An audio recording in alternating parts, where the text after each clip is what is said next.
Coburn here, and this is just a quick video showing off, well, pretty much my new case and water cooler that I got as part of a pack. And as you can see, it's currently, what time is it?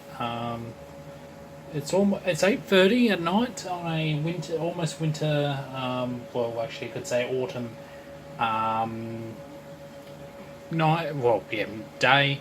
And yeah, as you can see, that's 29 degrees down there, and system's at 37. But what you're looking at is the CPU on that. And if we have a look inside, and I do apologise in advance for the shitty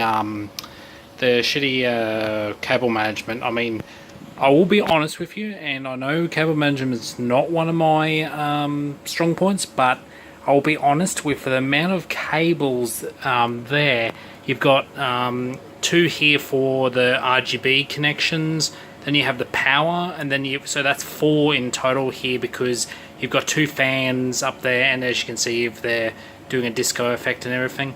That's some memory over there, HyperX 2666, 2666. I didn't go any higher because I actually blew up a well, not blew up, but my Ryzen 1700 previous chip that I had in this rig actually kicked it really shut the pants. It shut its pants when I put some DDR memory that was supposedly compatible at 3600 megahertz, but it shut itself. So even at lower frequencies, it would just say memory errors and lockups and, you know, black screen, the defs and everything.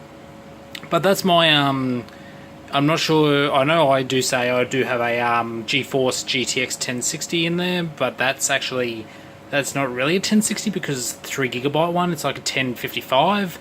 If you Google around and stuff, you'll find that that's not really a 1060 after all. But as you can see, it's and this is an Asus Radeon RX 570 4GB. I am considering upgrading to the 8GB card. I'm just not too sure, and it just really depends on how complex I'm going to get with Unity 3D game programming. But yeah, so the reason I got this cooling is basically, well, it was on special and I had it was worth it. But to be honest, I'm not. You might be thinking, oh yeah, it's just bling. To be honest, this is probably just going to be on one color and just provide some, you know, stuff. I'll probably be able to leave my computer on without the risk of overheating in summer, and you know, just have it in idle mode and maybe even in sleep and go from there. But yeah, other than that, as you can see, that's a little controller down there. I don't know what the buttons do. I don't want to play with the buttons. I need to read the instruction manual, because yeah, the only interesting thing is this motherboard, which is an X370 titanium, doesn't have, and you can see my M2 SSD there. I actually have another one underneath the graphics card, but I think kind of is a crucial one covered with a heat shield, just to cool the NAND, because we all know NAND chips die quicker if you have RGBs around them, or those. And another graphics, not a graphics card, another LAN card. Please focus. Thank you. And some onboard dedicated, you know, power buttons and stuff, so I can actually debug things without the risk of doing that. Now, the only thing I need to figure out is why the actual case button here isn't responding.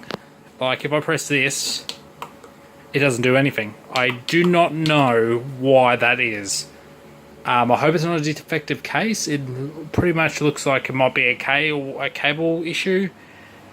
I'm going to have a look at that. So that's my last thing for the night to do, and put this one back on my desk and boot her up into some nice Windows 10. Who said Windows 10 was nice? And yeah. So yeah, hope you enjoyed this little video. This is just a little thing. I just thought I'd show it off because yes, I am on the RGB battleship, but yeah, I mean, who gives a shit, really? I mean, but what's cool with this one is just wondering if that's okay. That's interesting. But you can press that, and I'll just put the thing there. You can see it changes the fancy shit. You know, that's like a bit of a rave party at the moment. I don't really like that. I think the software that it comes with it is that you can actually use it to put it, synchronize it with the beat of the music or something, or maybe there was a custom software. But yeah, glowing effect, I think. Yeah, glowing, and then it just goes around in circles. I'm not too sure, but it's a cool little thing. And then you've got completely stealth mode, which is probably, if I can somehow modify the add a little Adreno or something in there at night time, it'll just do that, and then in the morning it'll just wake up and greet me with a disco party like this. I don't know. Anyway, I've blabbled on for way too long. And yeah, as always, I'll see you in the next video. Take care.